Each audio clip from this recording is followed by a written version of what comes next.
This story is called 9 Innings. She was in New York and I was in San Francisco, and I was getting better at not thinking about her each day. But on TV at Knicks, the Giants were playing the Mets, which meant that I could see with my own two eyes that something in San Francisco could touch something in New York. And it was not me touching her, but still it was possible. A guy could get on a plane and a little while later he'd be in New York. Not at a ballpark, but at a woman's apartment. And so I told myself, okay, you've got 9 innings, then let it go. By the 7th, it was 16-2 Mets. Lousy game, the guy next to me said. In what sense? I said. In the 8th, the bartender made a move to change the channel. No, I said. We're getting killed. There is a woman I love in New York, I said. Is she at the game? No, she doesn't like baseball. If she was at the game, that would be one thing, the guy next to me said. She's in the city. She's going to see all these people tomorrow. It was true. She was going to see all of them tomorrow, and I was going to see everybody in San Francisco tomorrow, and they were all perfectly nice people to see, but none of them would be her. Those fellows understood. They understood even if they didn't know it just then. I saw another fellow at the end of the bar seem to ask the bartender to change it, and the bartender nodded towards me. I can tell you the whole story if you want, I thought. I can tell you how we knew each other in college, and somehow we both knew that if I ever felt the world steadily enough under my own 2 feet, that it would be love. It had been love back then too, only I had only declarations and dramatic gestures to offer her back then, not the easy and sure understanding of what life was and how love fit into it, rather than the other way around. I thought of myself as an expert on love back then and a beginner at life, and I tried not to think about expertise at all these days, but the other way around was a good place to start at least. So, when we saw each other back home in Seattle at Christmas, and she saw what had fallen away from me and what was left, we picked up right where I had always wished we'd left off.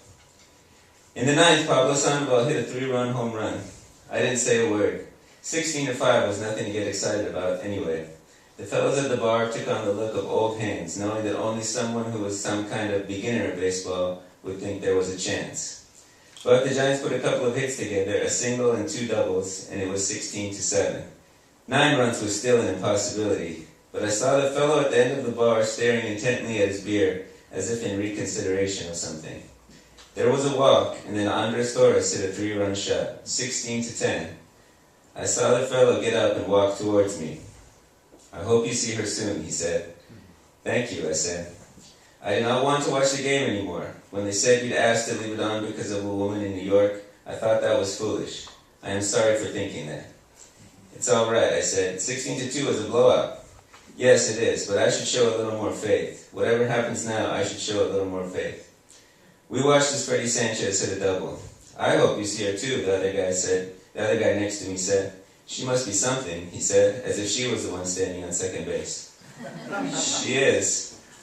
She would have liked these 2 guys. She liked people and their funny old ways. She was like me. She got angry about people and she loved them, and she tried to lean a little more to the part of her that loved them. That was what was so nice about seeing each other in Seattle, was that we saw how hard each of us had been working since college.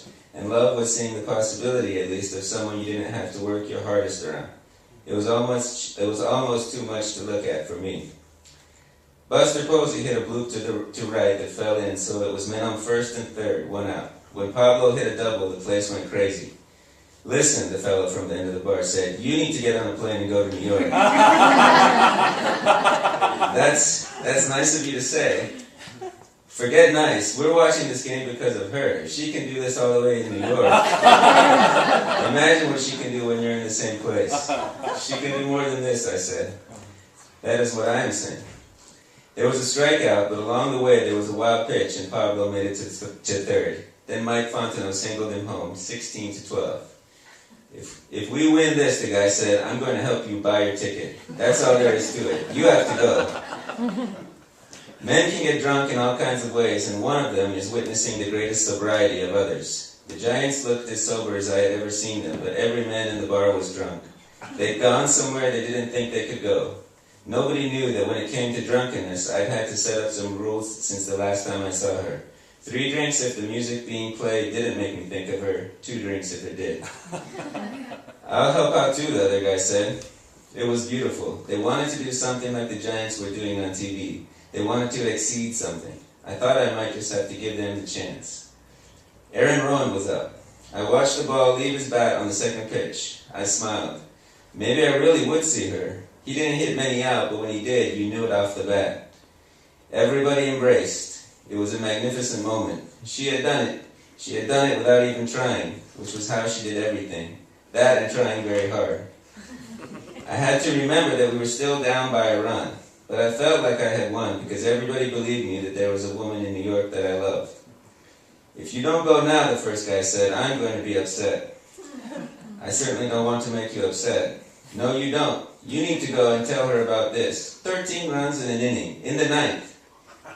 I'll try, but she doesn't know much about baseball. This isn't baseball. It's more than that. What is it? Love. It was good to hear someone else say it. We didn't have a street we could walk down together or a bar we could sit in together, but there was a guy in San Francisco who could see it, having seen the Giants score 13 runs in the ninth. The next batter struck out. I don't want to say his name because it was too heartbreaking. Still, the fellow from the end of the bar said, your point is made. The game was over and everybody was wondering what to do next. I wanted very much to stay moving. I stood up to leave. Everything I said is still true, the fellow said. She is the one for you. Thanks, I said. You'll go to New York, right? I'll go. He smiled. The game was ending with a little bit of fittingness and rhythm for him at least, as long as I would go to New York. And I would go sometime. I just wouldn't go because of the ninth inning, even if the Giants had come all the way back and won. I would go because of the game, because of the way the people had looked back in the second inning just to be in the same city as her. I would go because of something that wasn't desperate and dramatic, but sure and easy. The kind of sureness and ease that had all kinds of hardship inside of it that I didn't have to tell anybody about. I didn't have to tell her about, at least. She just knew. She even knew what it took for me to watch a game in San Francisco that was being played in New York. And in that sense, she knew baseball as well as anybody at the bar. I could be wrong, I thought, but I don't think there's a clock to this thing. She was in New York and I was in San Francisco, but somehow we had already won. There was more than a ninth inning to baseball, and there was more than a plane flight across the country to love. Still, I thought I'd stay away from Knicks for a while. It had been awfully nice of that to have that guy root for me and her back there, and I liked the thought of him keeping that up.